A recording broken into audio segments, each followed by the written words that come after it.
Is the Fujifilm 50mm f2 their most underrated lens? Let's talk about it. It's part of the Fujicron series of lenses that Fuji fans have dubbed that after the Leica Summicron series of lenses, and the similarity being that all of them have f2 apertures. In the Fujicron series, there's the 23mm f2, the 35mm f2, and the 50mm f2. All of these lenses have the nice classic Fujifilm metal build quality with a clicky aperture ring and a focus ring, and they actually have weather sealing as well. The f2 lenses from Fujifilm are all really great. I've owned all of them now, actually. The 50mm f2 being the last one that I purchased. So I own two versions of the 23 f2, and I owned the XC version of the 35 f2. The XC version meaning it's the plastic version. It's the only one in the Fujicron series that they made a plastic version of, but there is also the standard metal version of it. But I'm getting off on a tangent about the lenses that are not what this video is about. This is about the 50mm f2, which in the Fujicron series of lenses is actually the biggest one by a little bit. That's not saying very much. None of the lenses are very big in the Fujicron series. The 50mm f2, it's a great little pocketable lens. It's just slightly bigger than the other ones, a little bit longer in the focus ring, and has a longer lens hood, as you'll see as well. But the good thing about this lens hood is whenever you reverse it for storage is it completely covers up that metal focus ring, so you're going to protect it from getting dings and scratches and stuff. And of course, it does a great job of preventing lens flares as it's designed to do.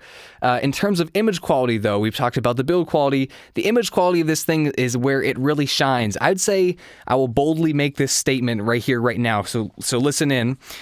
This is actually one of the best lenses that Fujifilm makes, period. It's up there with the 16 1.4, the 33, 18, 23 1.4s, the new ones, the 90 f2. This is up there. This is one of the best lenses that Fujifilm makes. If you haven't tried it, you need to try this lens. I know it's not sexy because it's an f2 lens and they have the 56mm f1.2 and they have the 50mm f1, but the 50mm f2 is not to be slept on. This is a great lens. Even though you don't have that 1.4 aperture that you most likely want, f2 still gets you some nicely out of focus background. And a while ago, I was going to do a 50mm face-off thing, and I have all these photos. Let me know if this is something you'd be interested in. I compared all of these different lenses all at the 50mm focal length. I did two vintage lenses, a Canon FD 51.4 and a Yashinon 51.4, and I did two modern lenses, the Fuji 50mm f2 and the Fuji 50mm f1 that I borrowed from a friend. And I did similar photos, put them all back to back, same portraits, and a lot of people actually chose the 50mm f2 over those other 50mm that were framed exactly the same, and the other ones had more background blur. They were 1.4s or even f1s. Maybe as photographers, we overestimate how much people are going to care about the background blur in our photos. What they care about is what this lens delivers, and that is nice contrast, just a rich saturation naturally out of the gate without you having to pump up any sliders in Lightroom or in your post-processing suite, whatever you use. This lens is going to deliver a very nice raw file for you to start with. I don't know if you believe in micro contrast. This is a term that maybe causes some fights in the photography world, but micro contrast is essentially the idea of just more tones in between shades of gray, if that makes sense.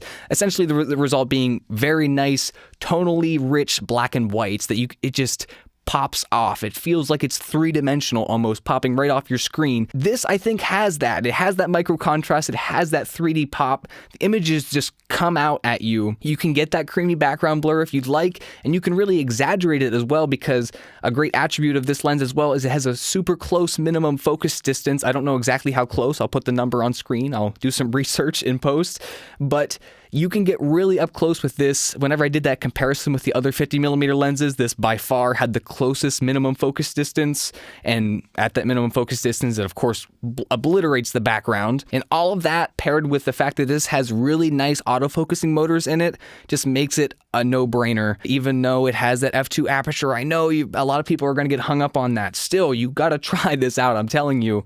And it's funny that I'm selling this so hard to you right now. Not that I have any stakes or affiliate links or anything. That sounded almost ironic. I legitimately don't have affiliate links for this.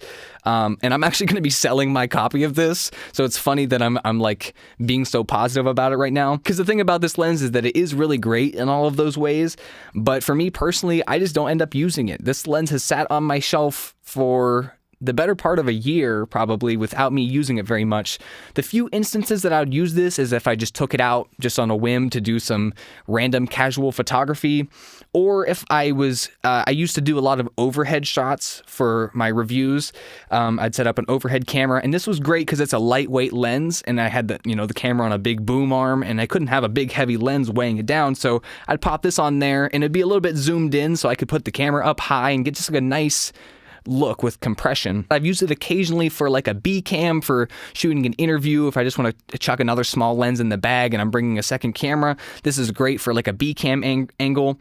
But for a lot of professional work, if I'm going to be doing a lot of stuff at a longer focal length, which is generally for me going to be like portraiture, I usually bust out like my Viltrox 75mm 1.2, or if I'm doing some more action-based stuff, I might get out my Fuji 50 to 140, which has a nice zoom range and some more versatility. This just, it can be a little bit less versatile because of that aperture and focal length, and it can be a little bit harder to justify putting this in the bag on a professional shoot when I have all of my other faster lenses or potentially more versatile lenses.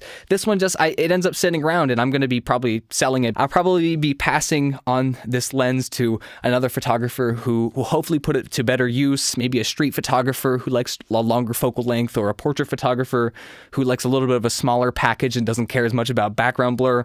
Hopefully we'll give this to another photographer who will put some more use into it. But it has served me very well in the different things that I put it through, and if you are a photographer who thinks that this kind of lens might be for you, I really implore you to pick this up. And even though it is a bit more expensive than a lot of those third-party options that might be calling you in like the $200 or less price range, it is really better to pony up the extra funds and get the first-party Fuji brand. In this case, I've reviewed, I've tested, I've had a lot of those lenses from third-party brands sent to me in this focal length, and this is just by far better than all of them, even if those other ones will give you a little bit more background blur. I'm telling you.